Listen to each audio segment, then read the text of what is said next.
자, 드디어 미국과 이란의 전쟁이 시작되었습니다. 미국의 폭격에 이란의 최고 지도자 하메네이는 사망하게 되었고, 어떻게 확전될지 모르는 불안함과 긴장 속에서 중동 지역은 벌벌 떨고 있습니다. 자, 그런데 비단 중동 지역만 떨고 있는 것이 아닙니다. 이 전쟁을 멀리서 지켜보고 있는 한 나라가 매우 긴장감 속에서 지켜보고 있습니다. 자, 바로 그 나라는 어디입니까? 중국입니다. 자, 그러면 중국이 이 미국 이란 전쟁에 받게 될 영향이 어떤 것인지를 여러분과 함께 주도 면밀하게 한번 살펴보겠습니다. 전쟁을 하게 되면 가장 가십을 받는 장소가 있습니다. 바로 호르무즈 해협입니다. 왜냐하면 전 세계 원유 해상 물동량 약 20%가 이 지역을 통과하기 때문에 글로벌 경기 침체로 이어질 수 있는 아주 중대한 곳이기 때문이죠. 그런데 이 호르무즈 해협을 통해서 받는 그 원유 20% 중에 10%가 어디로 가느냐가 좀 중요한데, 이게 바로 중국으로 갑니다. 자, 중국은 여러 나라를 통해서 원유를 받고 있습니다. 자, 러시아와 브라질도 있지만 이 중동 지역에서 생산된 사우디, 이라크, 아랍에미레이트, 그리고 이란, 이쪽에서 생산된 원유들을 바로 이 호르무즈 해협을 통해서 조달받고 있었다는 것이죠.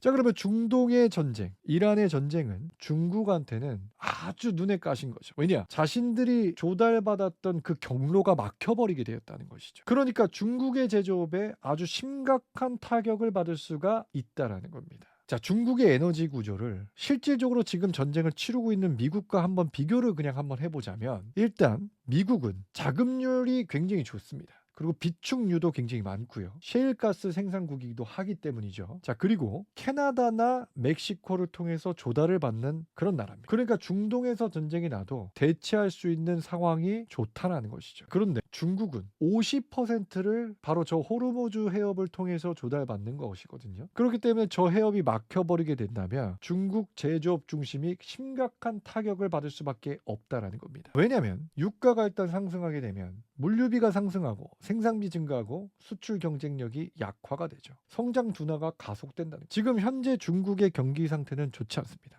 부동산도 안 좋죠. 여러 측면에서 압박을 많이 받고 있는 가운데 있는데, 이 전쟁을 통해서 원유를 받는 것에 딜레이가 생겨버리게 된다면 중국 경제에 아주 크나큰 치명타를 줄 수가 있다는 것이죠. 물론 러시아나 브라질을 통해서 좀 조달받긴 하지만 실질적으로 50%의 영향력을 차지하고 있는 곳에서 조달을 받지 못한다는 것은 엄청난 타격을 받게 된다는 것입니다. 이뿐만이 아닙니다. 전쟁이 벌어지게 되면 안전자산을 선호하게 됩니다. 그러면서 돈 중에 돈인 달러가 강세를 펼칠 수밖에 없습니다. 이 여러 측면에서 위안화가 강세가 되기 위해서 중국이 많이 노력한다 할지라도, 일단 지금은 전쟁이 일어나면 달러 패권의 효과가 더욱더 두드러지게 나기 때문에 중국이 이러한 측면에서도 타격을 보게 된다는 것이죠. 자, 그런데 이것에서만 끝나는 것이 아닙니다. 중국의 원대한 프로젝트 1대1로라고 여러분 한번 들어보셨을 겁니다. 자, 근데 1대1로는 육상 프로젝트 아니야? 왜 이란 전쟁에 영향을 주지? 라고 이렇게 생각하는데, 그건 매우 짧은 생각일 수가 있어요. 2021년도 중국과 이란은 25년 장기 협정을 체결하게 됩니다. 이 협정의 핵심은 간단합니다. 중국은 이란에 항만, 철도, 에너지, 통신, 인프라를 투자하고, 이란은 중국의 안전적인 석유 공급을 보장하였습니다. 이게 바로 1대1로의 중동 축 핵심 연결점입니다. 그런데 전쟁이 확대되면 이 구조에서 세 가지 리스크가 생기게 되는 거예요. 첫 번째는 물리적 리스크입니다. 항만, 송유관 발전소는